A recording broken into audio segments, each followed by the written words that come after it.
আমরা তো সেই মুসলমান। বিশ্বকবি, কবি সম্রাট আল্লামা ইকবাল রহমতুল্লাহ আলাই তিনি বলেছেন, দস্ত দস্ত হ্যায় दुनिया भी न छोड़े हमने बहरे जुल्मत पे दौड़ा दिए घोरे हमने। चिल्लाए बोलुन মারহাবা।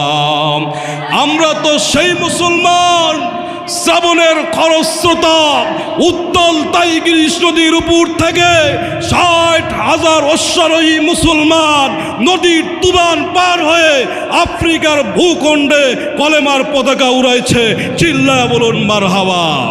কাজেই তোমরা যারা চেলা পোলাপান আমাদেরকে ভয় দেখাও, আমাদের তাফসির মাহফিল বন্ধ করতে চাও এবং আজারি সাহেবকে হুমকি দাও, তোমরা মনে রাখো বাতিল সে